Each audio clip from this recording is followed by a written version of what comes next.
just a little bit of traffic, lakini kuna kitu pale. Allingham Road inakaa clear kabisa, clear from Miaya Center to total Allingham iko very clear. On Ngong Road inakaa vipi? Ngong Road between Ross Avenue Ross Avenue na wapi? Ross Avenue na Coptic pale imeshika kidogo tu, but generally is very clear. The roads today are a bit clear. Subuhi kidogo ilikuwa imeshikana, lakini naona sasa hivi imeanza kufunguka. Wapi naona pale karibu junction. Let me see. How is it looking like? Towards Nakumatt Junction. It was Nakumatt Junction. Nakumatt Junction is looking clear. A little bit of traffic as you're climbing up the Kingara Road. Kama unakimbia pale Kingara kidogo kuna traffic imeshikana hapo kidogo. Wacha niangalie watu wa Thika Road, watu wa Thika. Aya, and talking about Thika, there is a gentleman who went to the bank and withdrew 5.8 million Kenyan shillings. Alienda pale kwa benki akatoa 5.8 million shillings, 5.8 million shillings, 5,800,000 notes. You know, 1 million is made of how many notes? I think it used to be 1,000 or 10,000. Okay. Anyway, so this guy leaves a bank, several banks. Alienda Absa, sijui akaenda Consolidated, sijui akaenda wapi. Akatoa a total of 5.8 million Kenya shillings. That is 5,800,000 notes. Mungwana akatoka, akaeka kwenye gari, he put in the car. Akasema sasa ni wakati wa pipi. Akasema acha niende pale choo ya Kanjo Thika. Niende nijirelease kidogo. Anasema could not wait. It's interesting how urine presses you. Koje na kufinya wakati uko na pesa 5.8 million and you have to go to a Kanjora toilet. So this gentleman parks his car and enters the Kanjora toilet in Thika. Akaingia pale Thika Kanjora toilet. Jamaa akaenda kama alikuwa anaenda kususu, akasusu, akamaliza, akarudi akafunga zip. Kufika kwa gari, the rear window has been broken. And guess what? 5.8 million Kenya shillings gone. Vamoose, just like that. 5.8 million Kenya shillings gone. Because you went to pee in a Kancho toilet. Now you don't have 5.8 million Kenya shillings. What were there? So I don't know what the story could be. But most probably this was an internal thing. Maybe there are guys who are following him, because how do you explain how people are following you from the bank all the way to Kanjo toilet? When you're just peeing, these guys, they break the window and they disappear with 5.8 million Kenya shillings. Watu wadheka, tafadhali. So I don't know. So this guy goes to a police station. Can you imagine? Sasa unaingia kwa polisi, unasema afande good morning, unaambia habari yako kijana good morning, ama ni mzee, unaambia shida iko wapi? Unasema nilichukua pesa 5.8 million. Nikaeka kwa gari, alafu nikaenda kwa choo ya Kanjo kukojoa. Kutoka nje hakuna pesa.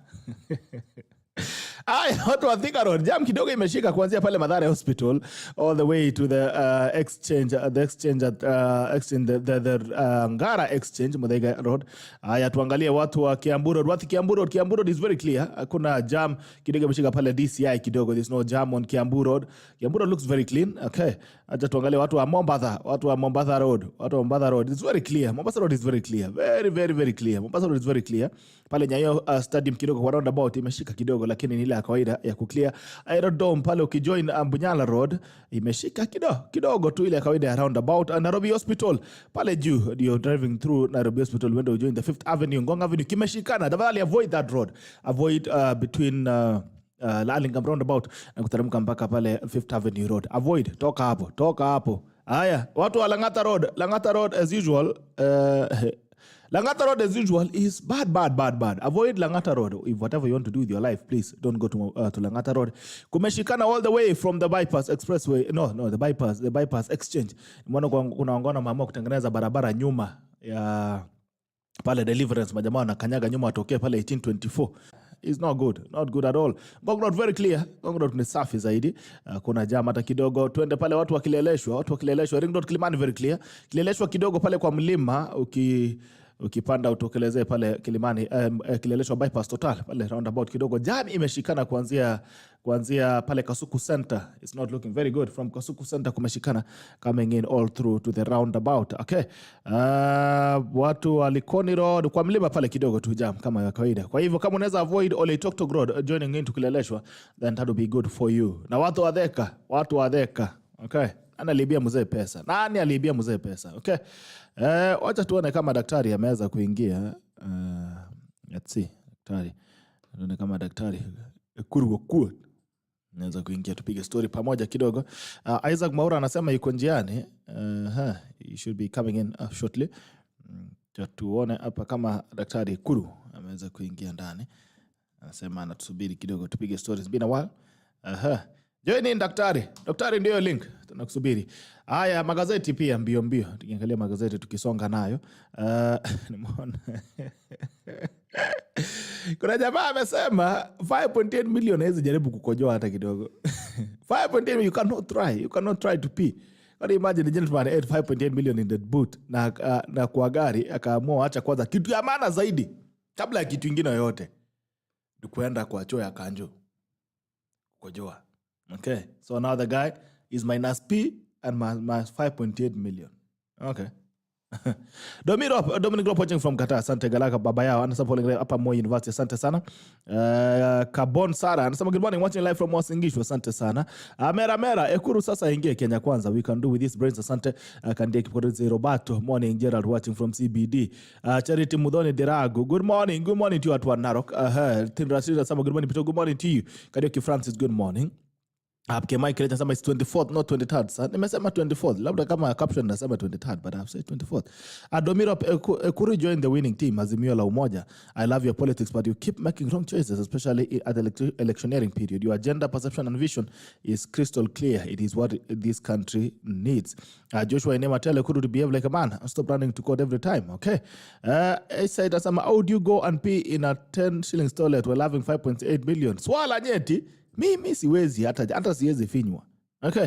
Sema 5 million don't dare to pee. Wacha ikae. Hata mimi hata kidogo siwezi. Je, sema quote kuita mara ngapi? Mungu aleta continue. Good to see you, my brother. It's been a long time. Morning. Doing it from Convert United Kingdom. Happy to be back to be part of this morning Sheria Wiki edition. Santa Isaita 5.7 million alafu unaenda choo ya 10. Imagine. Wacha hata kwenda choo ya 10 kukojoa. Utatoa wapi nguvu kwanza ya kufinywa na mkojo jamani? Kama uko na 5.8 million. Okay. Boni bia zama Mshendo alienda wapi? Good morning. Mshendo yuko Musa Tafa, watu wa Dallas, Texas. Naona asante sana. Kama daktari ameingia pale. Okay. Sing tuko daktari tayari. Lete daktari hapo. Good morning daktari. Sikia daktari hapo. Yes, exactly. Good morning doctor. Okay. Msikie. Haya, mwangalie kidogo. Kama gazeti iko tayari. Tukimbiza haraka upesi. Haya, tuangalie gazeti. Anda siage. Okay. Nani Chebukati is under siege or under siege, whichever you choose to look at it, because ya mambo ya register ambayo ameweza kutoa kumekuwa na tofauti zaidi. Is under siege. Chebukati is under siege on the Daily Nation. Sema dilemma. IBC chairman Wafula Chebukati is a man between a rock and a hard place. His decision to do away with the physical voter register on polling day has come back to haunt him after frontrunners Raila Odinga and William Ruto alongside the civil society ganged up in protest. Will he weather the raging storm? Okay. Swali hapo. IBC meet all for presidential candidates next week. Inafaa waonane next week. Ruto's U-turn on CBC. William amesema mambo ya CBC abana futilia mbali tena. They said you're going to abolish it. Now he's saying you're going to review it according to the UNESCO rule that says that it can be reviewed after 5 years. It's been 5 years now. They're saying they can review it. Okay, on the other news, Vroom, it's on as President Kenyatta flags off WSC Safari Rally. Watu wa Safari Rally ndio wamekwenda. President Kenyatta chats with rally driver Sebastian Loeb and this and this navigator Isabella Gashusho yesterday during the official flagging of the 2022 WRC rally at the KICC in Nairobi. The cars later headed to Kasarani for the super special stage. The action moves to Naivasha today. Watu wa Naivasha kuna teremuka pale, watu wa Naivasha wanaenda pale. Okay, Raila offers state jobs to weak Azimio aspirants. I don't know who is this who is being called a weak Azimio aspirant. Ambaye Raila amesema anapea kazi. Amesema Azimio presidential candidate Raila Odinga moves to show up his members in parliament as the coalition's top organs chaired by President Kenyatta meet today. Rais Uhuru Kenyatta, chairman wa Azimio coalition, ameitisha mkutano leo. Raila Odinga amesema kama wewe ni weak candidate tunakupea kazi ya serikali. CS trader loses 10 million to thieves. A worker treasury CS Nelson Kashia walks away with 10 million 500,000 jewelry. So in other news, there's a public officer, wachana huyo Wathika ambaye alienda kukochoa kwa Joe ya Kanjo. Kuna huyu ambaye anafanya kazi serikali. He has lost 10 million shillings to house help. Pale kwake anasema house help alienda pale akafungua cupboard akaona hala 10 million Kenyan shillings. Akasema hala maskini kwa heri. Sasa Mbocha amepotea na 10 million and jewelry worth 500,000 Kenyan shillings. Mara ya mwisho signal yake ilipatikana ni pale Rongai Kajiado County. Okay. Mambo ndio hiyo. What new IBC numbers reveal? Mambo okay, that is wacha tuangalie the Star. Let's start with the Star. Star inasemaje? The Star inasema Raila Ruto close ranks on IBC Fota row.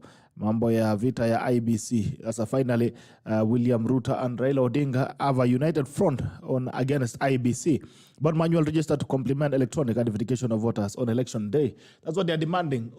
William Ruto and Raila Odinga are demanding that both the digital and the manual register be used on the election day. Okay. Claim calming storm. Chebukati convenes crisis meeting Wednesday to address concerns. Ion scrap CBC will hire 116,000 tutors, says DP Ruto. Jana, when unveiling the education charter, William Ruto has made a turnaround or a U-turn and said that he's going to review the CBC, not abolish it, and he's going to hire more tutors. Ama waharimu. Teachers. Okay. Scheme for Majority Uhuru convinced Azimio Council to eliminate weak hopefuls. President Uhuru Kenyatta called for target Azimio la Umoja One Kenya party organ to kick out weaker candidates. Kama wewe ni weak kwa Azimio, amesema you're going to see the bad of Ngethe. Mambo kinaumana pale. Chairman wa Azimio Coalition amesema kama wewe iko weak ni kubaya, itabidi umevutiliwa mbali kidogo. Voter numbers on the Daily Nation, on the People Daily, voter number signal tight race on their marks. IBC has finally published the final voters register and it shows this year's presidential election to be a closely fought one. Anasema itakuwa imekaribia kabisa, imeshika. Haya, tukiangalia pale numbers vile zinakaa, anasema Mount Kenya 4.7 million, North Rift 2.58, Nairobi Western 2.2, Nyanza 2.1, Coast 1.9, Eastern 1.5, Nakuru 1 million, Ma County is 962,000, Gusii 906,000, North Eastern, Kericho and Bomet 805. His Rift Valley was totaling at 5.5 million, I think. I need to look at the numbers fresh again. Gazeti ni gani tena imebaki? Taifa Leo kama kawaida wako na sarakasi. Anasema karata ya hesabu uchaguzi mkuu, takwimu zilizotolewa na IBC jana yaonyesha Ruto na Raila watalazimika kuzidisha juhudi za kuinda kura katika maeneo ya Mlima Kenya, Bonde la Ufa na Nairobi. Ukurasa wa pili. Haya, IBC yaita wawaniaji Jumatano kikao na tume kushughulikia malalamishi ya wagombeaji urais aliyenaswa na silaha kotini leo. So kuna mungwana kwake unakaa tu hivi unasikia kwako kunachomeka. Okay. There are a lot of good stories today, interesting stories in Kenya. So kwake kunachomeka and suddenly anaenda kuokolewa, nyumba inaenda kuokolewa kuzima moto. And now another Pandora's box. They open up a box and guess what? 26 guns. 26 guns zinapatikana. Okay. What a bad day. Well, anyway, good morning to you, Mheshimiwa Isaac Mwaura. Good morning. Umechelewa sana? Niko. Yes, mambo ni mengi. Umeona gazeti? Bado sijaona gazeti. Ndio utanipatia gazeti. Headlines ndio hizo. Hata Aukot mwenyewe hajafika. Aukot ako online hapa. He's online. Basi hata mimi ungeniweka online. Hapana, Aukot what happened to Aukot? Ninakuja huku kote. Aukot kumbe alikuwa na kesi. Lakini hata mimi ningefanyia tu huko. It would be easier. Hapana. Ni mbali kidogo hapa kwako. Haya, good morning. Morning. Hakuna mahali mbali. Wewe unaendanga kuomba kura huko ndani. Lakini unajua uko na mimi nakaa constituency. So ni karibu tu hapa. Anyway, sawa. Haya, salimia wangona, kamera yako iko mbele yako. Salama, niko vizuri. Mungu amenilinda vizuri. Sasa great tangu tuonane na wewe pale kwa book launch. It went very well, very well. From chicken seller to the presidency, the rise of a hustler. It was a very good time. Okay, you just from a ground battle pale Ruiru kulienda namna gani? Kulikuwa kuzuri lakini ukora tu ya nominations unajua. Yeah. It is ni ukora tu mtupu. Quickly moving forward. Hiyo hizo nomination hizo zilikuwa tu ni utapeli. Hapa hakukuwa na uchaguzi.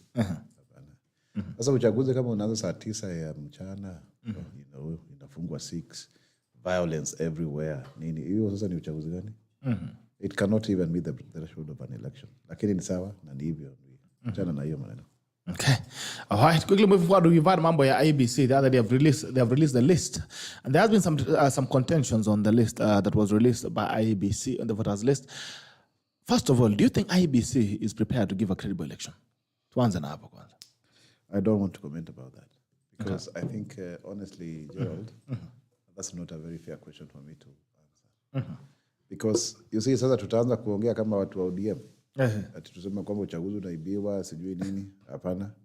Tuna tetesi nyingi sana, kuna malalamishi mengi ambayo UDA imeweza kupeleka within kwa IBC. Kwa mfano nilipata wale watu walikuwa wamesajiliwa wengi sana wapya, kuna ziko zinapatikana. Pia kulikuwa kunasemekana machifu wanaitisha majina ya watu wale ambao walikuwa na apply kama mapio na clerks. Hiyo nayo ilikuwa one of the complaints. Kwa hiyo ukianza kusikia watu wakisema pia nilipata messages kadhaa. Unapata mtu anapiga kula Ruiru lakini anapiga kura kule Ruiru shinga hapo kidogo. Lakini amewekwa kule Wajia. Mambo haya matatu nafikiri yanafaa kuangaliwa. Kwa sababu nilisikia malalamishi kama hayo. Nafikiri hapo ni muhimu. Nafikiri PMG iliweza kutoa maoni yake ya sajili ya kura. Kwa hiyo nafikiri pia maswali ambayo yaliangaziwa katika hiyo audit iweze kuangaliwa zaidi. Okay. So in other news also, the Deputy President William Ruto is a UDA presidential candidate, and Raila Odinga are insisting that the two registers must be available, the manual register and digital register. And Chebukati is saying no, they're going to stick with the digital register. What do you make of that? Nafikiri hilo ni muhimu kwa sababu isifanya watu wengine waibe kura. Sababu manual kila mtu anaweza kupiga kura. Okay. As long as iko hapale unaweza kupiga kura. Digital as long as iko very well secure basi haitakuwa na shida. Mimi nafikiri hapo ni muhimu tuangalie zaidi. Kwa sababu manual shida yake watu wakishamaliza kupiga kura wanaongeza wanacancel. Na hata hiyo maana tuliona wakati wa nomination. So digital ni muhimu. Okay. So you want digital or you want manual? Digital. Hiyo si ndio Chebukati amesema? Amesema purely digital. Yes. So kuna sababu fulani kwa sababu kwa mfano kuna watu 1,000,000 ambao wamekufa sio? Yes. Ambao wako kwenye hiyo register. Sasa hao watu tutafanyaje na wao? Na wanaweza kupiga kura kwa wamekufa. Wanapigaje kura kwa wamekufa? Si baada ya watu kupiga kura watu wana mark tu hiyo majina watu ambao hawajakuja. Yeah.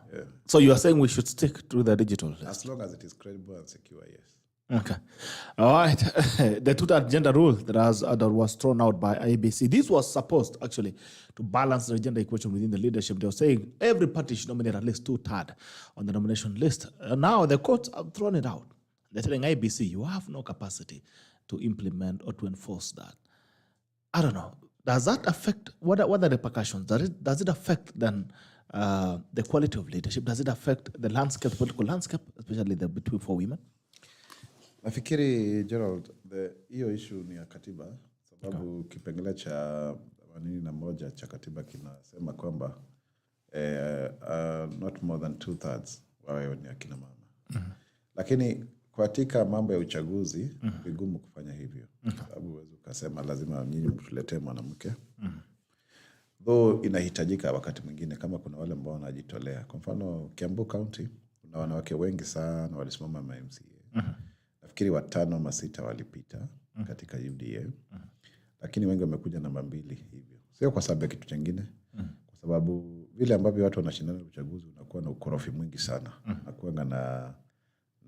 Kunakuwa na ukorofi mwingi sana, kunakuwa na ukora. Na tayari wale ambao wanakuwa wakipigania yani wale watu ambao ni viongozi ambao wanasimamia watu ambao wametengwa katika jamii ikiwepo akina mama. Hiyo ukora watu hawana. Sababu wewe umefundishwa kuwa muungwana, kuwa mtu wa hulka na tabia nzuri. Lakini kuna wale wagondi, corrupt, tricksters, fraudsters and conmen ambao ndio wameshamiri sana katika siasa. Hata wakichukua wanajifanya hapo, wanakaa kama ni watu ambao unaweza kuwaamini sana. Lakini by the end of the day ni watu ambao wanajua kuiba kura.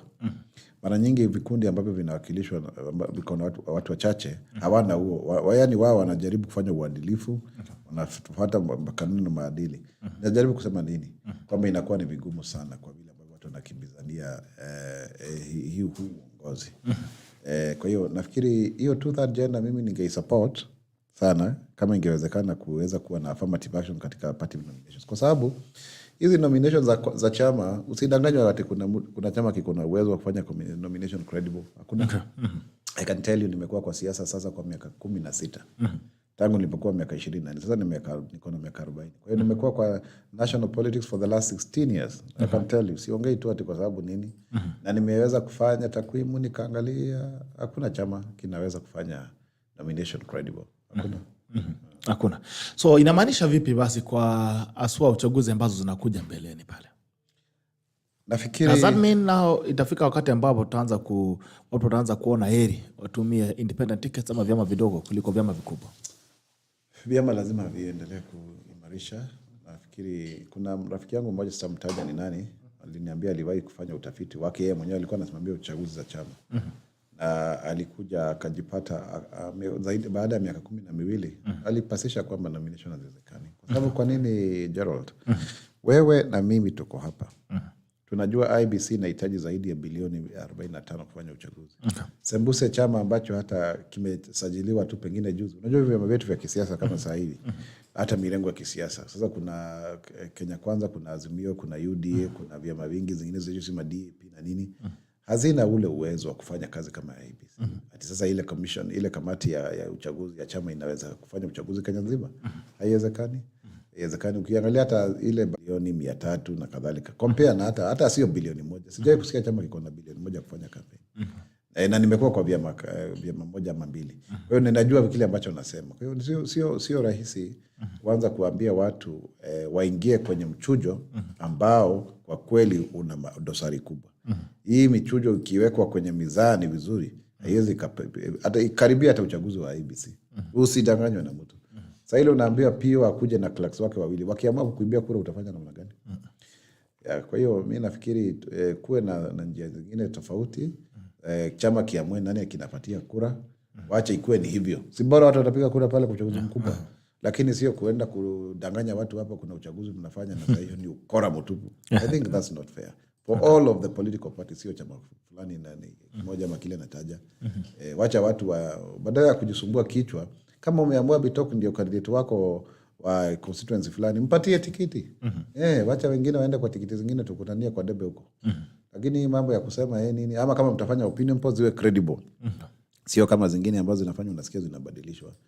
So ni ngumu sana, lakini by the end of the day kwa siasa kuna mshindi, kuna wale ambao watakuwa wameshindwa, lakini mara nyingi ninaweza kusema tu bila kudanganya. Nimeona ni ukora mwingi sana katika hizi nominations. Okay. And talking about polls, it has been indicated, the papers are saying that the polls have been saying that it's a very tight race between Deputy President William Ruto and Azimio flag bearer Raila Odinga. They're saying it's a very tight race. The polls have also put Raila ahead. Most of the times, you're saying, amepigwa overtaking. It indicated right and took an overtaking. And it seemed to be a tight race with Azimio taking a lead. Asidhani hai. Unaweza kusema hivyo na nikuulize, let me just ask you. Si hizi magazeti zimekuwa zinaegemea upande fulani. Nani ajui hizi magazeti zote zinaegemea upande fulani. Na kumekuwa na strategy ambayo tumejua for over a year now kwamba ilikuwa ni kuja unaonyeshana kwamba Raila ana close the gap. The truth of the matter ile our own polls inaonyesha kwamba Raila kuna 39, sisi tuko na 52. So sasa inakuaje? Na ni kweli kwa sababu tuko na coast, sasa tuko na coast zaidi ya nusu. Tuko na western, tumechukua Kakamega, tumechukua Bungoma, Vihiga, tunaendelea ni Busia tu peke yake. Rift Valley Central bado ziko intact. Unaona Kisii pia we are doing fairly well. Sasa Raila amepata kura ngapi zingine mpya? Ngapi ambazo wamepata na Madhakarua? Kusema tu ukweli. Ground haija shift kule Central. Kwa hiyo tuache kudanganyana hapa na nini na I want to predict Ruto atakuwa na kura milioni 9, Raila atakuwa na kura milioni 6 hivyo. Yeah. So you are saying unasema Central haija shift. Inasemekana ya kwamba imesonga. Sokana kidogo the nomination of Martha Karua inasemekana kwamba ground imeshift pale kidogo Central Kenya. Imeshift ikaenda wapi? Ikaenda Azimio. Hakuna. Wapi? Where? How? Which way? Okay. Tumekuwa hiyo ground. Nimepiga kama Kiambu, nimezunguka the whole of Kiambu last week. Nimeingia mashinani mimi mwenyewe. Si ati kusema ni tumezunguka kabisa na Rigathi Gachagua. And the reception is overwhelming. Tumekwenda huko na tulikuwa na big rally pale Nduberi. Kwa hiyo na Mheshimiwa William Ruto. So na tunaongea kuhusu hivyo na hata hii wiki juzi tumekuwa na watu walemavu kutoka Kenya nzima pande zote. Tumekuwa na kikao na Mheshimiwa William Ruto na kimekuwa cha kufana sana zaidi. Kila siku tulikuwa tuna launch na wewe kitabu. Previously tulikuwa pale chini tukiongea haya maneno. So lakini kwa sababu ya propaganda za media, unajua magazeti yanaandika anything. Hata siku hizi mimi I don't watch TV. Nasema MWAURA tunakuona kwa TV, but I don't remember the last time niliangalia news kwa TV. Kwa sababu unaangalia tu kama mfano unapata Gerald, yeye anapatiwa dakika 3, MWAURA anapatiwa dakika 1. Kwa nini inakuwa hivyo? Hakuna ule uwazi. Until Deputy President alipokwenda kucomplain pale wakati wa IBC ndio kumeona shift kidogo. Lakini otherwise hata watweet kwa hizo media. Na wakitweeta unaona wewe ni wewe peke yako against watu wengine 2 3. Okay. Why would you do that? Na panelists pia naye anachukua mrengo wa kisiasa. Badala ya kumoderate yeye anachukua mrengo wa kisiasa. Alright, so you feel the mass media is not fair enough. Okay. Wacha tusikie Ekuru hapa kidogo. Ekuru, good morning. Good morning to you. Yes, Mambo vipi? Good morning. How come your technology today is failing you? I don't know what's going on with the technology. Kama kuna shida kidogo. Lakini nasemekana kama imeweza kuchukua. Sijui kama naweza kukupata if I can pick you on the meet. Please try. Tuone. Weka sura tuone kama tunaweza kupata. Okay, acha niweke. Unanisikia sasa? Aya, nakusikia. Bas, very good. Good morning to you. Good morning, Bitok, and good morning to all the tacklers. Niambie. Wamekumii sana, wamesema umepotea siku hizi utembei, lakini ni kama ulikuwa na vita kubwa zaidi. Niko na vita kubwa, manake najaribu kutetea katiba ya Kenya na sheria. So tumekuwa mahakama.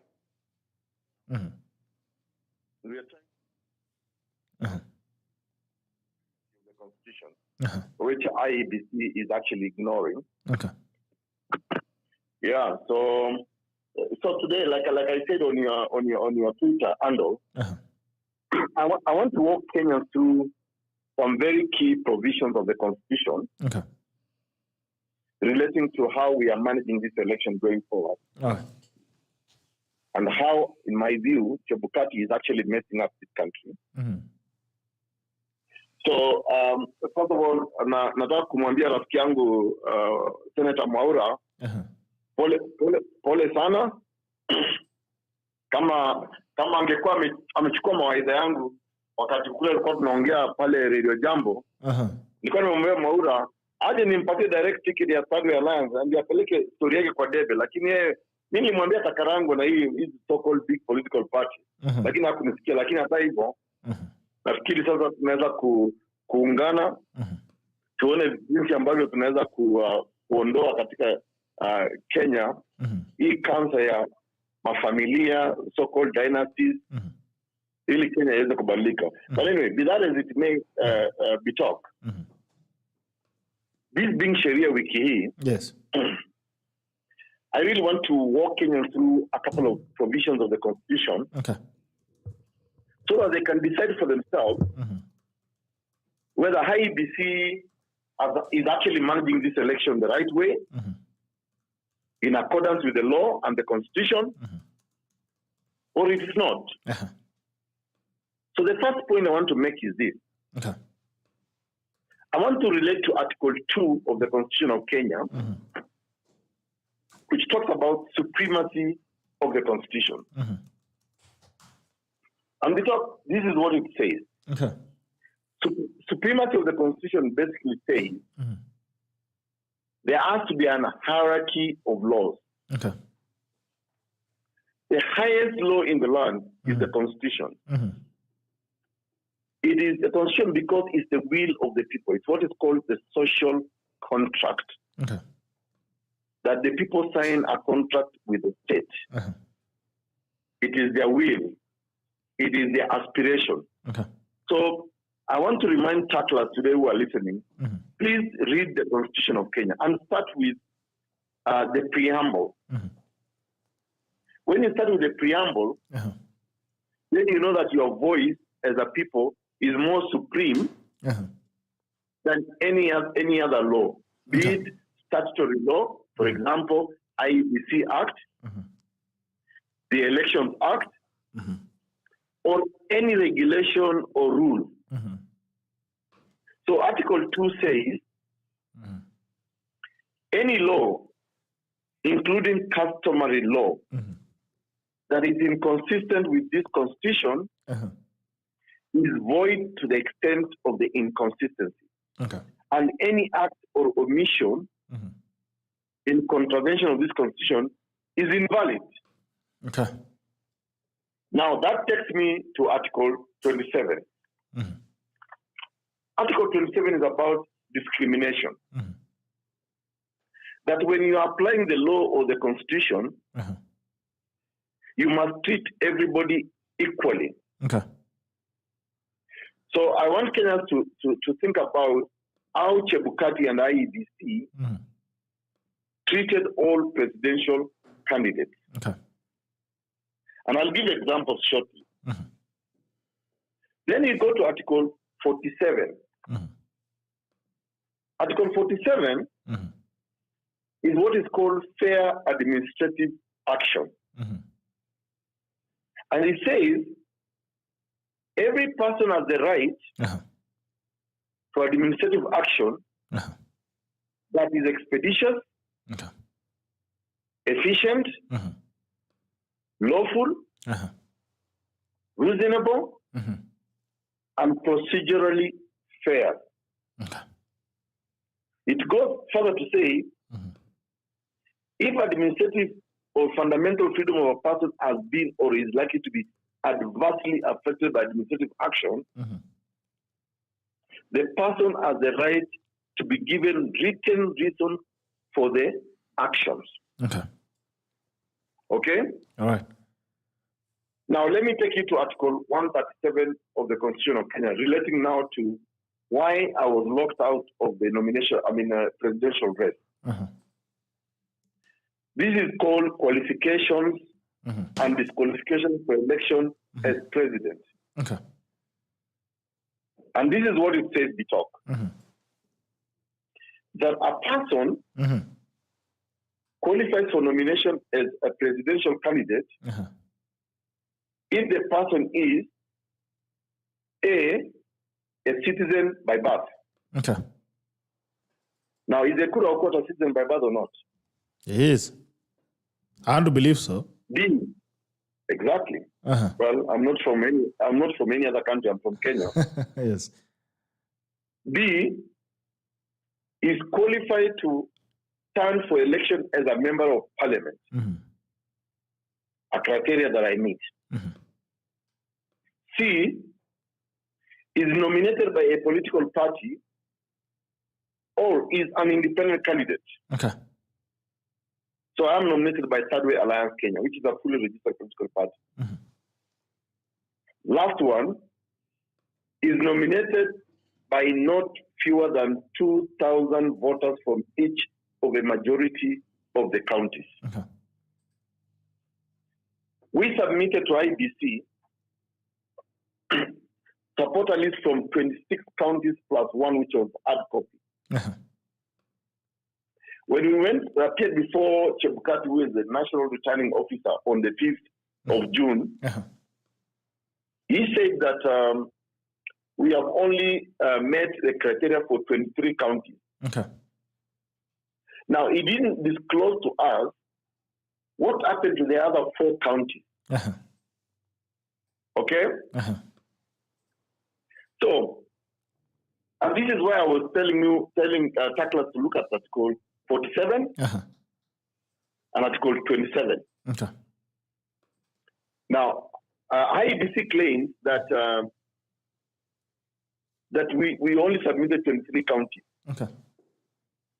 But they have not given a proper explanation as required by Article 47 of the Constitution of Kenya why they declined our application to run for office of president. Okay. That is the Constitution. It mandates them to do that. Now, let me draw some parallels Bishop, why I was bringing Article 27 on non-discrimination. There is a candidate that IEBC has nominated. That candidate is called Wajakoya, George Buchiri Wajakoya. When Wajakoya and I all submitted our voter supporter list on the 25th of May, Wajakoya was short of 7 counties. Okay. He had only presented 17 counties. And he was given time by IEBC to go and regularize those counties. So, and that's the reason why we were all given an appointment to appear before IEBC at Bomas of Kenya. Now, I was never given that opportunity. MWAURA, the other candidate, was also given the same opportunity. Okay. Ruben Kigame, who had also presented his papers and supporter list, was told he had not met the requisite number of counties. Okay. But he was still given an appointment. In my case, IEBC confirmed that indeed he had submitted 26 counties, and that's why I was given an appointment for the 5th of June. But when I appeared before IEBC, Chebukati had the audacity to tell me I'd only met 23 counties. Okay. Never gave me the chance to go and regularize. Okay? And if you look at Article 137 of the Constitution of Kenya, IEBC said to me that I did not give photocopies of IDs.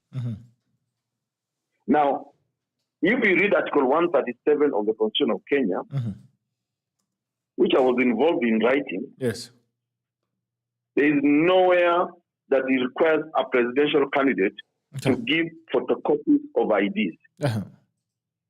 And even if that was a regulation, it is inferior to statute. It's inferior to the Constitution. So the Constitution takes precedence because it's the highest law in the land. The other reason Chebukati gave in declining my candidature is that my certificate, I, EKURU AUKOT, a lawyer of 22 plus years practice, that my certificate was not verified or certified. I wonder by who, because I don't doubt my degree certificate. If you doubt my degree certificate, it's up to you to go and verify it. In fact, I've received so many phone calls from my former students who are so pissed off with this action of IEBC. And they're actually willing to swear affidavit, because how can I teach law, practice law all these years with a fake certificate? In other words, actually, Chebukati defamed me. He's saying that I have a Bonoko certificate. So they said, una karatasi. That's what he implied. That is hard. Okay. What else was the problem? So the other reason he quoted is that my check, the banker's check, was incorrectly addressed. Now, when you get a banker's check, you are not the author of that check. It is the bank that is the author of the check, not me as a person. So I'm not a bank. Neither am I a banker. So if the check is incorrectly addressed, whose problem is it? It's a simple administrative action for which you can tell me, go and correct. So as you speak, you have not been clear to run for president? Not yet, but we are in court. We are in court. Mko kotini. Even if it means stopping this election, we will stop it. Okay. Mtaka kusimamisha hii kitu na next week. Let me tell you, Bitok, there is a Supreme Court decision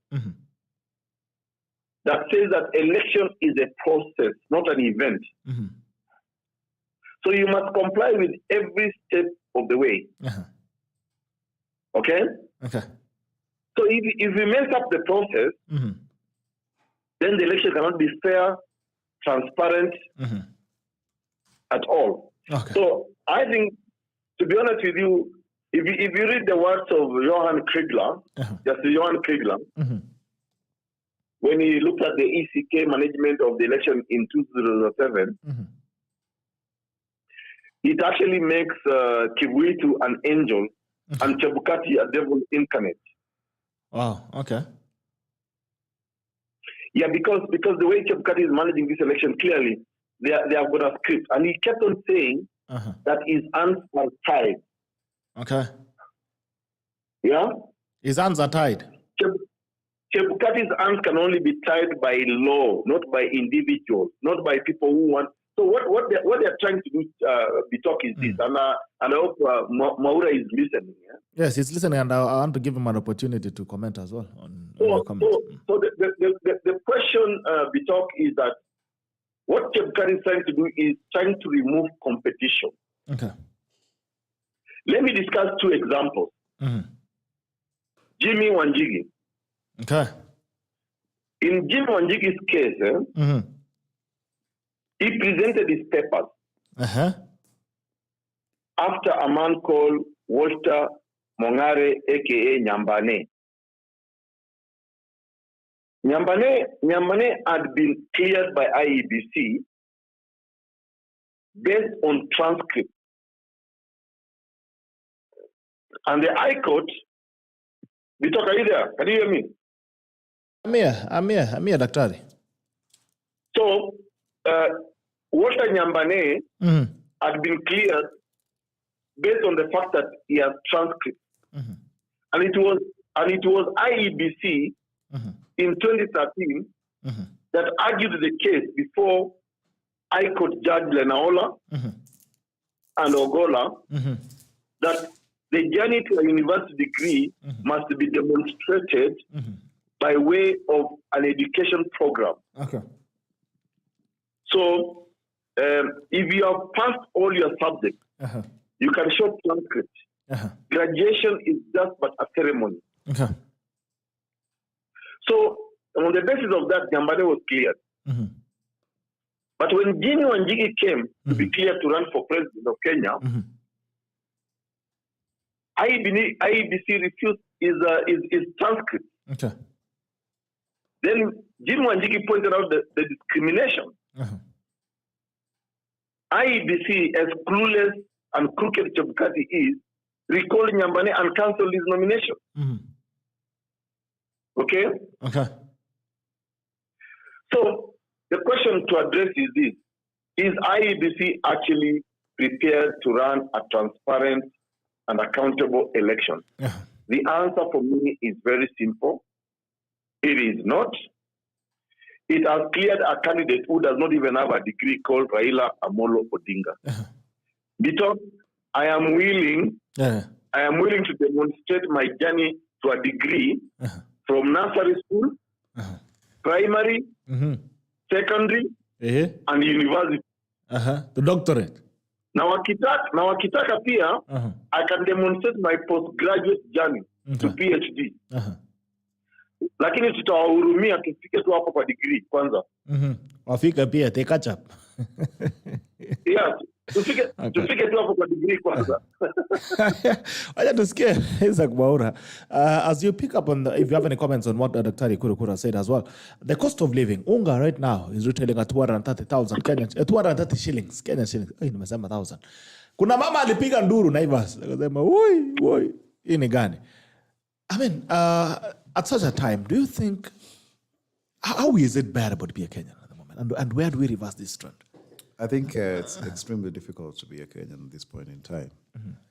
Because the cost of living has gone very high, and it's becoming really unbearable, as you put it, that people can not even put food on the table. I saw a saying that was popular in social media that serikali inafaa kuweka mahali watu waende wapige tu nduru alafu warudi watenge mahali, wanasema inafaa watenge mahali ya kupiga nduru. Because things are very tough for people, and it's not just for wale ambao wanaonekana they don't have money, hata middle class too, kwa sababu sasa ile unalipa lita ya petroli hiyo pesa yote na diesel, mambo ni magumu. Sasa unaona kama COVID inaanza kurudi. Yes, COVID. I saw 559 cases yesterday. Yeah, so hiyo ni 15% rate. So so inamaanisha kwamba tunaweza kaanza kurudi pale tulikuwa hapo kitambo. Watu wanasafa sana. Lakini imetendeka kwa sababu ya serikali hii ambayo tuko nayo, hii ambayo tulipigia kura wewe Gerald na mimi na wewe. Sababu sasa tumeongeza hata madeni, na niliongea sana kwenye bunge kabla hujafunga bunge la seneti kwamba tusikue na hii maneno ya kuongeza mambo ya kopa sana, kwa sababu hata shilingi yetu imeharibika kabisa, ambayo ilikuwa shilingi 100 sasa ni 122. Unaona? Kwa hiyo mambo tuko na mambo mengi sana ambayo hayaendi vile ambavyo yanafaa kuwa yanaenda. Lakini niseme kwamba yote 9 Wakenya wanajikaza, na ni vizuri tuamue tuwe na mkondo mpya. Tuangazie hususan masuala ya kiuchumi. We need to look at the economy and see what is that we need to do with the new government, because I believe that everything rises and falls in leadership, and leadership almost invariably has capacity to transform society. And that future, in my humble submission, is with Kenya Kwanza, because we have been able to, diagnose the problem of Kenya is the economy. Our competitors on the other side, they think that the problem is structural with regards to the constitution. That narrative has been sustained for the last 30 years. But I don't believe that is what Kenyans want to see to change. I believe that people are more concerned whether they have equal opportunity to make a living and to make a decent living. And if you look at even the way the structure of our economy, there are so many people at the bottom of the pyramid, and they are the ones that we need to make sure that they rise up, and that we have a strong burgeoning middle class, so that then this economy is sustainable. And you look at a country like Germany, almost everybody is in the middle, and that's what you require. It should be deliberate effort. It can't just happen. And sometimes when you get in leadership now, you wonder, okay, am I really making the change? Is it token? It's just doing the little thing that you can do. It can spark some change, and it's very rewarding to do so. But it's good to say that we are in a rigged system. We are extremely in a rigged system, where we have tiers of privilege that continue to inform the society going forward, and where people don't like the truth. People want to, inform you of what you are supposed to do and how you are supposed to think. And when you speak the truth, you are demonized as somebody who is ungrateful, as somebody who does not appreciate. And yet, when you leave the comforts of leadership to speak the truth to power, it's because you want to make change. You see, it's because you want to ensure that people have the right kind of information. Based on your privileged position in government. But then I think there are many masses of people who are so keen to occupy the very position that you have that they get blindsided by the fact that we owe it unto, to Kenyans and most importantly to God, to ensure that there's justice and things are done right. So I think personally, I am seeing a situation that we have a broken society. We have a situation where, Gerald, the economic system has produced so many poor people, and it is disproportionately affecting men, so that we end up with over-empowered women, girls for this case, who are not finding men to match them, and in the process, then we end up having so many single mothers. Because you see now people need to provide, but they are not able to. It's a very huge crisis. And it's really affecting the masculinity issue, because all of us are actually brought up, as men to provide for our families. And that is actually in the book of Genesis chapter 3. So if then that is something that any young man cannot do, then what does it mean? And najua wase mnanifeel wanaume bana. Because when you come home and you have nothing to show for it, if you go somewhere and you get 100 bob, then people want to take alcohol on an empty stomach so that it has more effect, you see. Cheap liquor really has affected our families across the country. But particularly in Mount Kenya region, because then, I mean, it's a business issue. It's a business issue because there are people who are making supernormal profits from actually selling poison to our people. And so therefore, Gerald, I think we just need a government that is conscientious. What I see is an appetite for big infrastructural projects that necessarily steal money from the people. And misdirect our priorities, you know, and that does not necessarily resolve the issue. See, if you come from JKA to Westlands and you take 10 minutes, it's okay. But would we not have had a better mass commuter train system? Would we have done some tram system? So that then our commercial hub, which controls about, is it 27% of the economy? It's arguable, but I think the new statistics from the KNBS are more relatable because I think it's 27%, followed by Mombasa, then Kiambu. Then people are able to be gainfully employed. And it's very important because more than 10%, the 6.8 million Kenyans stay within the ambit of the Nairobi metropolis, actually. Nairobi and Kiambu alone. If you are to count the parts of Machakos, of Kajiado and whatever they would maybe even come to about 10 million or so. And that's normal in any other economy. Even London economy is more robust than other places in England. But then the problem is that we do not seem to have proper planning system. We are so accustomed to mediocrity, and we have been able to truncate our democratic process that ensures the best of leaders come to place. Just before we went in a year, that is the last session of Senate, there was a bill that came to Parliament to from the National Assembly to the Senate, that election campaign financing, Gerald. And there were very good provisions that we passed in 2013. Around 2017, it was suspended to be applied in 2022. But then it was being mutilated to ensure that then there is no limit of how much money one can use in campaigns. And that means good ideas, good leaders who can rise, in the case of Barack Obama, to be transformational, may not see light of day because of the kind of money that is used for politicking. So what am I trying to say? Over and above everything else, I think it's a rigged system. It's a very corrupted system. And political corruption is the mother of all corruption. We must continue to speak truth to power.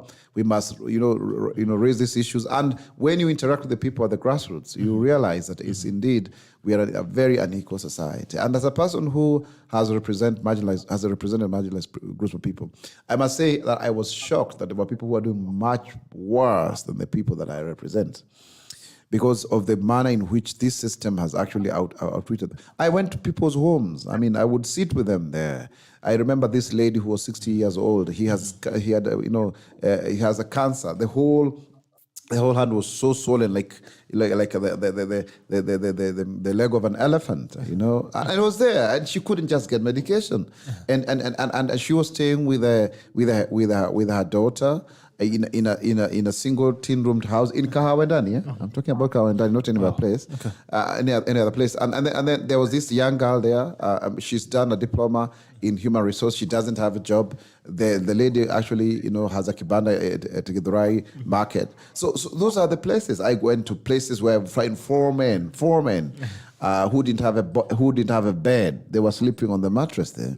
And they were doing manual work. I mean, like these fundis and whatever. They are 4 men with families that they had left at home to come and hustle in Nairobi in this tin room. So I went to places people do not even have food there.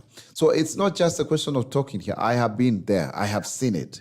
And when I speak, in this privileged platform such as yours, I'm very enthused but that we need, I feel the impetus, I feel the need and the urge to actually, have turn the whole economy on its head. I think the forces of international financial control would want an equilibrium.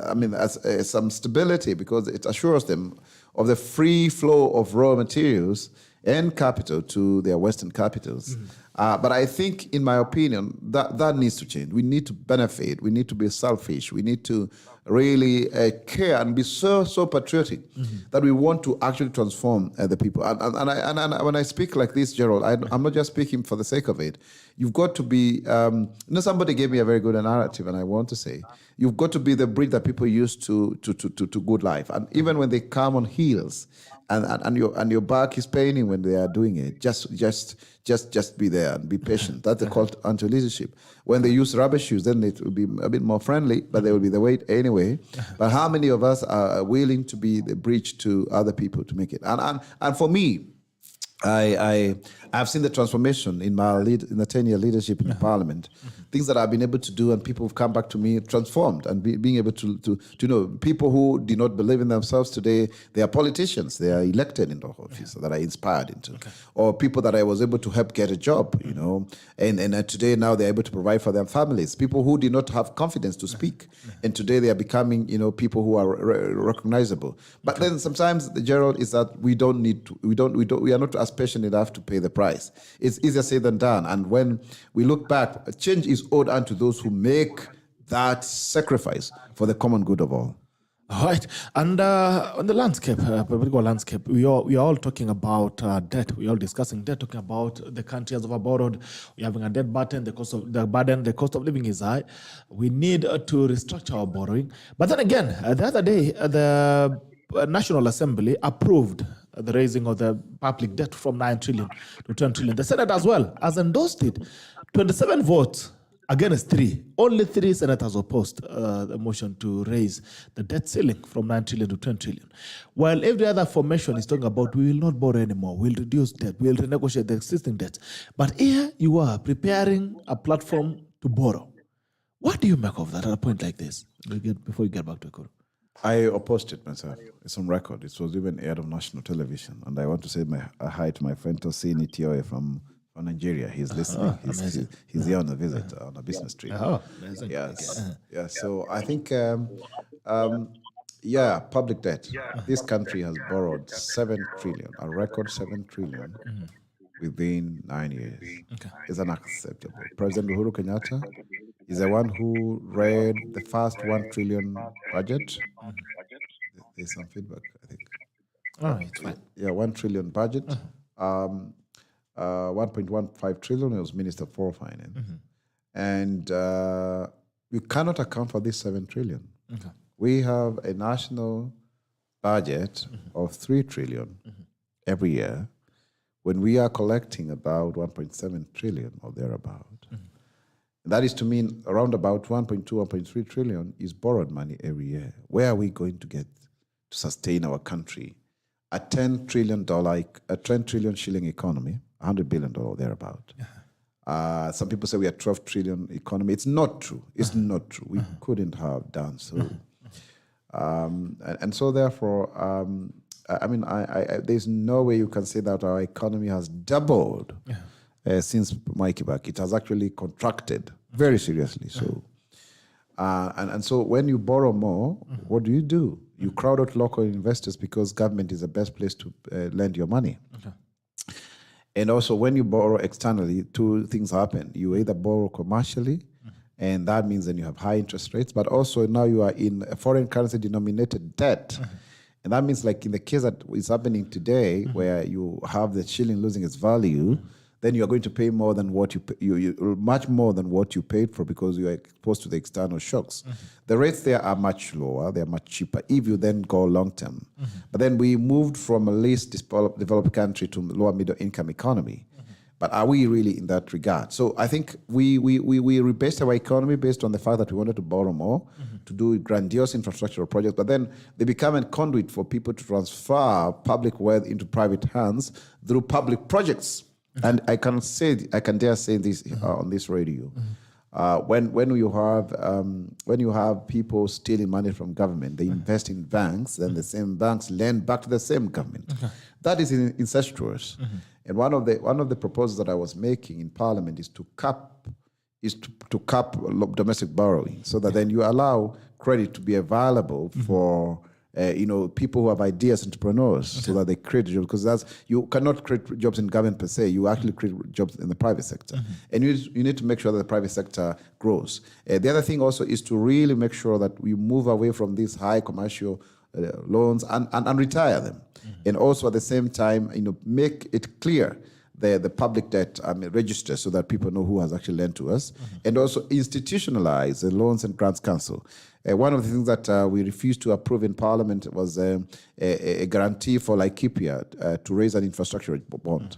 The report did not approve, because then we said, we're indebted. But the truth of the matter is, maybe, in my opinion, it would be better to have such bonds at the county level than at the national level, because most of the time when people borrow at the national level, money has a way of taking flight to Western capitals, for example. But when people borrow locally, there's a way in which it actually, most of the time it comes back into Nairobi. You get the point? So you have money devolved for Turkana or for West Pokot or any other place I'm just mentioning. But then the people who steal money, the government functionaries at the county level, they invest in Nairobi because it is the most productive, lucrative market. So that is anti-devolutional, you see, but at least it's within the economy. But when you steal at the center, you are likely to take it back to Western capitals. That's why you find people with very good, real estate, properties in Dubai. Actually, Dubai has been built that way. In Panama, in Switzerland, in Geneva. So those are the kind of things that we need to look at, so that then we actually make sure that we have local wealth. Now, the flip side of it is that also when we do our planning and programming, we've got to not overprice things in terms of the government projects, that then we have a lot of kickbacks because people budget to steal on one hand. But at the same time, do not also over-divide so that you lose the economies of scale. You've got to have a good middle ground. Small, impactful projects, I believe we should have ward funds for all of the MCAs who are elected, so that you have an impact of a borehole here and there, some road here and there. But at the same time, don't have these roads that are made using this quarry dust. Then after a season of rain, you have to redo the road again. Is it possible to come up with a good program that then you have low volume roads that are cheaper, and so that they are more sustainable, so that you build roads to last, not roads to just disappear, and therefore keep on using this as a conduit for stealing back public money. So there's a whole lot of rethinking that needs to be done. We need to do away with the moribund state agencies that continue to gobble up public money. We have 247 entities. In America, what they do, they have what you call sunset clause. So that after 20 years, you've got to just get out of being a government agency, because you'll have resolved the problem, because that's what happens. Here, even the Kenya Saiso Board or such kind of moribund institutions are still there, that were established in 1950s or 40s during colonial times. And they continue to ask money from the exchequer. And also just many allowances of public officials, you see, sitting allowance, standing allowance, driving allowance, clothing allowance, and it's not even working because the monies are not enough. I was with policemen who are telling me that they are now having to buy their own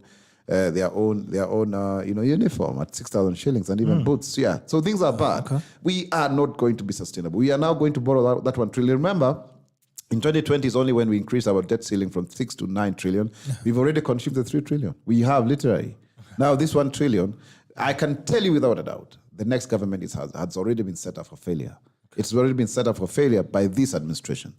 I don't know whether we can compare this to the situation in 2002, but certainly President Kibaki was a very good manager, because we were only borrowing 6%, 93% was domestically produced. And if you are to follow the OECD countries where they are able to raise revenue up to 40% of the GDP, that is to mean that we are still yet to properly exploit the potential of our economy, as to ensure that then, as to benefit the government in terms of revenue, but that is to mean also to ensure that many people are gainfully employed. Okay.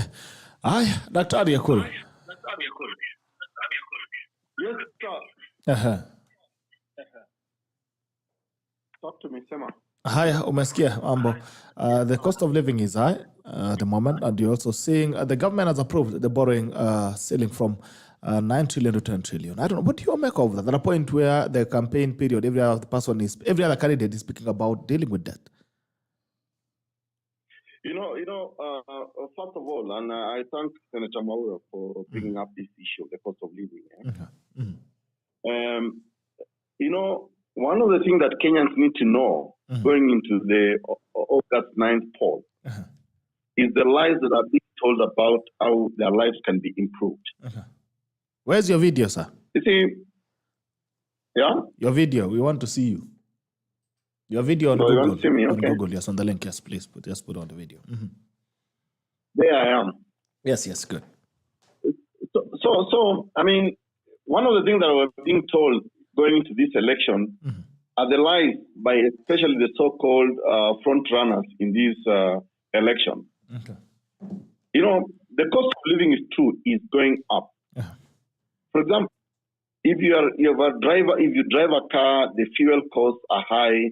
Unga today is at about 220 something thousand. You know, basic commodities. There is no way a country and its people can actually prosper if people are not able to put basic things like food on the table. Okay. Kenyans are starving today as we speak. I don't know about you, Bitok, but for some of us who have expressed interest in running for public office, and Senator MWAURA can confirm this, we are being asked for support every minute. Food, medical, school fees, and just, basic upkeep. So when this Jubilee government is lying to Kenyans that the economy is growing, you can only measure the growth of an economy from your own comfort zone, and where you are able to afford basic needs in life. And this is the reason why we had brought the Punguza Mizigo Constitutional Amendment Bill, because we wanted to reduce the burden on Kenyans. We were addressing issues to do with the VAT on basic commodities. A large government that is expending so much money at the expense of basic needs of Kenyans. So I think people who are going into this election as so-called front runners are not being honest with Kenyans. For example, there is a candidate who is being sponsored by the state. The candidate is saying that when he wins the election, he'll give 6,000 every month for the poor family. Now, he's not telling us where is this money coming from. He's also not telling us how we're going to repay about the 9 trillion Kenyan shillings that we are indebted. Okay. And that's the sad reality we talk, because our politics is about lies. It's about getting individuals into power, but they are really not focusing on the things that actually affect Kenyans and how we can improve the lives of Kenyans. That is the sad reality. Okay. So there's no solution. So, in my view, my solution is this. I think Kenyans need to go to this poll, totally change the leadership. I know myself and others are still struggling to get back into the ballot. Yes. But if I was in the ballot today, I will tell Kenyans, I'll give you a better deal than the lies that have been fed up with the usual suspects that have been in politics for the last 20 plus years, but who have not improved your lifestyle, who are not putting proper policies. Because today's politics talk, unfortunately, in Kenya, is about personal interest and self-preservation. And that, unfortunately, is what's happening in Kenya. It's individuals preserving themselves, their community interest, and basically their own personal interest. So I wish Kenyans can actually change. They don't have much of a choice. And that's why for me I was thinking, looking at the process of the nomination of presidential candidates who will actually, set the tone from the top. We don't have much options, to be honest. But the talk, at the risk of sounding very unpopular, I would rather we remove from our political speak, from our political narrative, 2 names. The Odingas and the Kenyatas. Hata afadhali William Ruto aingie atuondolee hizi majina mbili, because hii majina mbili ndio imesababisha shida kubwa katika hii Kenya tangu tupate uhuru wa nchi hii. So me, I want to tell Senator MWAURA, kama mbaya champion, kama mbaya unaona, hata afadhali huyu William Ruto ambaye wanamuita sijui mwizi wa mashamba, sababu kama kuna mtu ameibia mashamba wa Kenya kwa muda mrefu ama ameibia wa Kenya, ni hizo familia mbili ya Kenyatta na Odinga. Wametumia kabila zao kujifaidisha wao wenyewe. Unaona? I think Kenyans need a break from the past. And that break from the past is not continuing Kenyatta legacy, using that mganga called Raila Amolo Odinga. It's about newness. Me, I'm more than happy to deal with William Ruto, but not to continue the capture of our state by the Odingas and the Kenyatta. Yeah, nimekata. And you can quote me. You can quote me, by the way. You have been quoted. You can quote me. Yeah, imeenda Twitter. You have been quoted. Basikia maneno. Bitok, lazima tuambiane ukweli. Wacha nikwambie. You have decided to choose the lesser evil. Hapana. Wacha nikwambie, mali mimi nimefika kwa miaka yangu. Na Mungu akinijalia, by next July I'll be half a century. So, lazima we tell Kenyans the truth. And the truth is bitter. Truth is bitter, but it must remain the truth. Mheshimiwa. Yes. Ekuru amesema there are many vultures, but now amesema hata nichukue ile kuna mdomo mdogo. I think it's gone on record on your show that EKURU AUKOT has just declared his support for William Samoei Ruto. Amesema he should be ported. And I think he should welcome to the Hustler Nation. That's where we belong. That is where young, progressive people of his age are. Know the other side, which seems to have people around the age of the presidential candidate. And I think this is very progressive. I mean, the people who have the future of the country are basically the ones who are young, really. The people who are older, yes, they are there, but they tend to be, reminiscing the past. The past, belongs to them. So he's turning 50 in July. I've just turned 40 in May. So, I mean, we have a 10-year difference. We are debating here with you. I'm sure you're in between somewhere.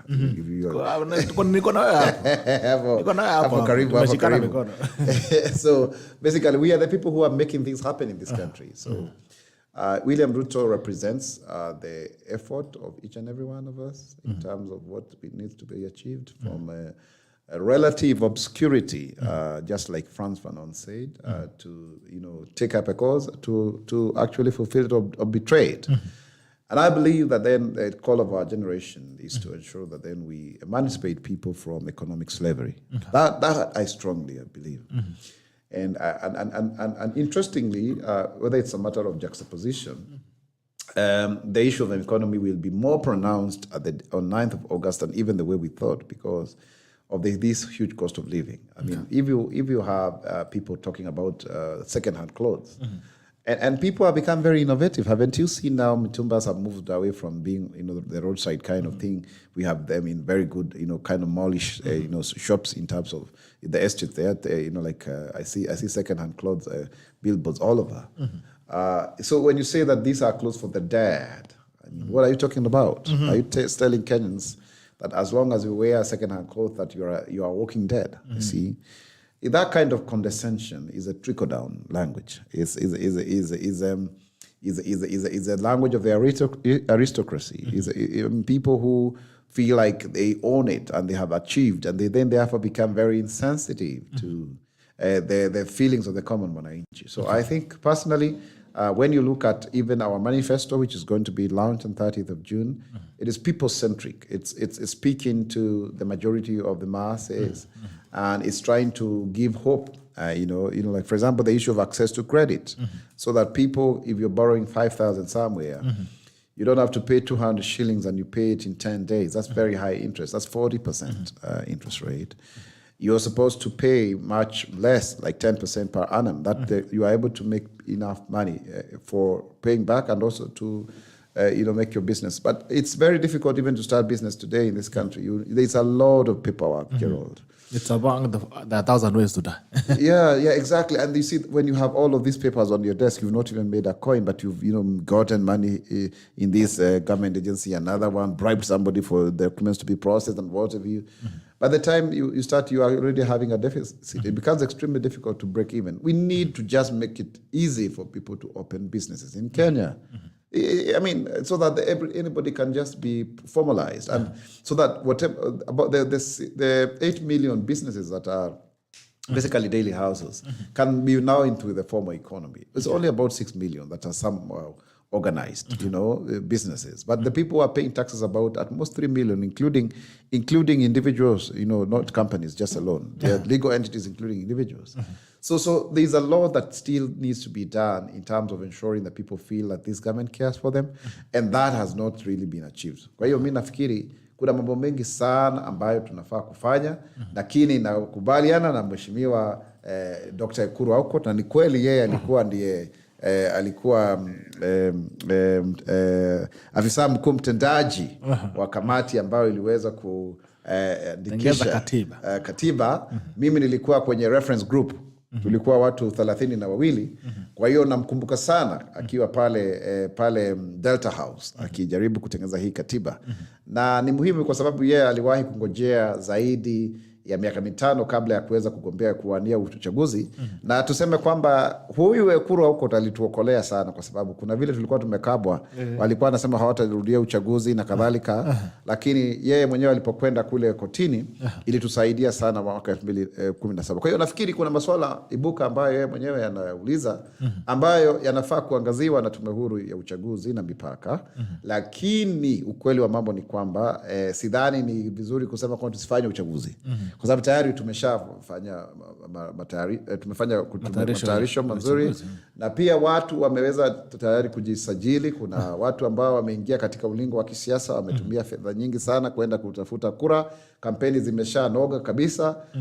Na ni vizuri tu tusiendelee kuwa na hii serikali ya kidhabina, serikali ya kiusaliti, serikali ya kiubabe, serikali ya kiubepari ambayo inaongozwa na watu ambao wana uchu mkubwa sana wa mamlaka. Watu ambao wanahisi kwamba wao wenyewe ndo wanafaa kuongoza isipokuwa wale wengine. Na mimi mwenyewe nimetoa kauli na nikasema kwamba inawezekana kwa mtu mwenyewe ambaye anafaidi katika hii serikali kukaa kwenye magoti pale na kusema kwamba basi mimi sina hoja. Lakini mwingine akaniambia juzi, na nafikiri ni jambo la kukera. Sikiza Mkenya. Eti wale ambao ni waoga huwa wanakuwa wakisimama kwenye makaburi ya wale ambao watu ni shujaa. Wanasema pale ndipo yule shujaa alipolazwa. Na watakumaliza na wakuja kwenye mazishi yako kutoa rambirambi na kufanya hotuba. Ninafikiri hilo limewatendekea wengi. Lakini ni vizuri sana kuwa na viongozi ambao wanaweza kusimamia haki. Na nasisitizia hilo. Pale ambapo tupo ni kwa sababu kuna watu walitetea uhuru. Kuna watu ambao waliangamizwa kwa sababu ya ili tuweze kuwa na hii katiba mpya.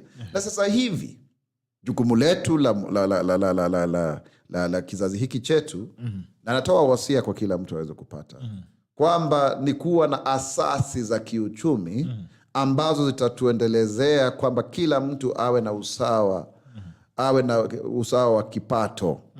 Ule mfuko wa fedha wa serikali uweze kuongezewa, ndiposa uweze kukidhi mahitaji ya kijamii, kuhakikisha kwamba kuna afya bora, kuna mabarabara, kuna mabwawa ya maji ambayo yanaweza kuhakikisha kwamba Nairobi sasa hivi karibu miaka 100 tangu Nairobi iwe, bado watu hawapati maji ya mfereji. Kwa hiyo mambo ambayo tulikuwa tunaangazia wakati wa uhuru bado hajatendeka. Yaani ule uchochole, umaskini na ufukara ambao umeendelea kuzagaa katika jamii uweze kuondolewa, kwa sababu mambo kama hayo yanadhalilisha Mkenya. Iwe kwamba sasa hivi tunaangazia sana mambo ya kisiasa na rais wa kule Ghana wa kwanza Kwame Nkrumah aliwahi kusema kwa kimombo, seek ye first the political kingdom and everything shall be added unto you. Alikuwa anajaribu rais wa Ghana alikuwa anajaribu yani ni kama kufasiri kile kitabu cha Mathayo.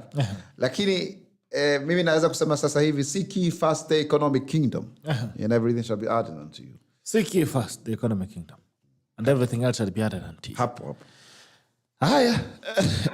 Ekuru, you have been quoted finally. Sasa umeingia mrengo. Uko pale ama anaona kama kwa loudspeaker kidogo? Ekuru, are you there? Haya, we've got... Sasa we want to take your tackle of the day now that you have baptized yourself officially. What have I done officially? Remind me. They remind you. Wacha bwana. No. What I've said is this, just for the avoidance of doubt. Okay. If I am not in the ballot, and I'm still fighting it in the High Court, okay, because the flimsy reasons Chebukati gave for removing me from the ballot, and be talk, the advantage I have is that I appeared before the same Chebukati in 2017, and he cleared me using the same documentation. So why I'm removed today, I don't understand. But as I say, be that as it may, okay? Because I must vote. I must take a decision about who will be my president in this 2022. Okay. If I am not in the ballot, yes, I will go and campaign for William Samuel Ruto. Okay. Rudia tena. Hajakusikia vizuri. If I am not in the ballot, I will go and campaign for William Samuel Ruto. Okay. Why? For amongst other reasons, the problems that this country has gone through for the last almost 60 years have been caused by two families. Okay. The Kenyatta family and the Odinga family. Okay. And they have used Kenya as a chattel, like a property, to preserve their own personal interests. Okay. And you see, I'm okay. I'm glad that Senator MWAURA is finally acknowledging the role that I played in 2017, protecting the constitution of this country, which gave MWAURA and his Jubilee an intended win. Okay? But I want MWAURA and his guys right now going forward, let's protect the constitution of Kenya. Okay? Okay. And for me, if change has to come to Kenya, we must eliminate state capture. Okay. And that state capture, as I've explained, is rooted in two families and two individuals. Okay. And by the way, on a balance of probability we talk, it's not about Kenya. It's about their own self-preservation. Okay. It's about their own self-interest. I want a Kenya where we all belong in equal measure. And we are all respected as Kenyans. Whether I'm Turkana, you are Kalenjin, MWAURA is Kikuyu, whatever. I want us to live, coexist peacefully. Okay. And that Kenya cannot be achieved by extending the presidency of Uhuru Kenyatta through a tired fellow called Raila Amolo Odinga. Okay. Because what Uhuru is trying to do for us is to pull what we call the Putin moment. I don't know whether you remember the story of Putin and Medvedev. Yes. The president of Russia back then. So we cannot allow that. Okay. That's why for me today, I'm so bitter because, one, I've invested so much in my education. I went to university, taught, and worked very hard. But some people who bought degrees or who lied that they went to university are being cleared to run for president of Kenya. When the law is very clear that you must have a degree to run. And this sababu nakwambia Bitok, yes, mimi niko tayari kuanika stakabadhi zangu zote kutoka nursery, primary, secondary, mpaka university. Baro sasa degree. Wale hata wewe lazima utaanika boss. Wale wengine wote lazima pia waanike stakabadhi zao. Okay. Yeah? From nursery mpaka mwisho. Nursery mpaka, in fact, wacha ndio tusiwaibishe. Tufike tu hapo university kwanza. Alafu we post them. Mahali serikali inataka, where the requirement is, we ended at the university. Alafu tuanze nyingine bado. Mahali sheria inataka, lakini pia wakitaka tuongeze, mko tayari. Tuende postgraduate. Okay. Haya, your tackle of the day. My tackle of the day is this. If Kenya has to change, let's have new leadership. Okay. Let's have new people from the people we are being used, we are accustomed to knowing. Okay? Okay. I'm still fighting to be in the ballot. But if I am not in the ballot, as I've said, I will campaign for William Samuel Ruto. If I'm not in the ballot. Okay. Hiya. Isaac MWAURA, your tackle of the day. Your tackle of the day. Well, I think I am very happy to come to your show and to debate on these important issues. But my tackle for the day is that there needs to be a new group of people who are ready to be patriotic enough to stand for what is right. We have for far too long, I think in the around 15 or so years, this has gone into slumber. The civil society has been compromised or run out of town. Because of the politics of the handshake, now there is no divergent opinion. And that is why you can see Parliament can actually vote almost unanimously to increase debt ceiling.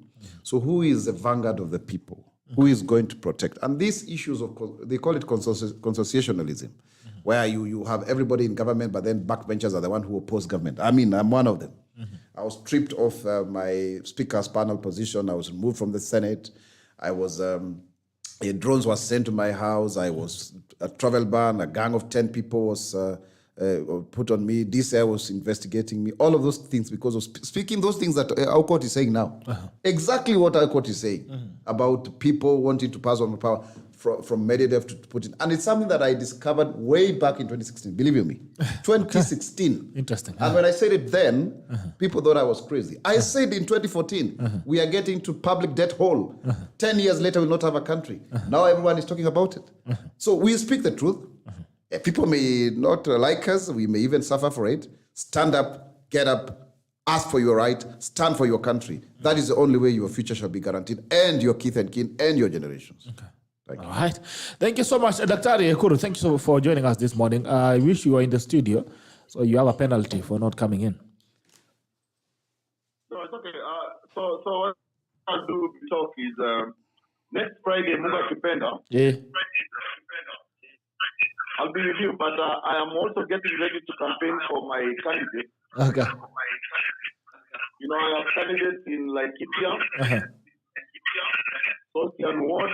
I've got Boniface Ingi, who is running under our party. We are getting some echoes from me. I think you have a loudspeaker on your side.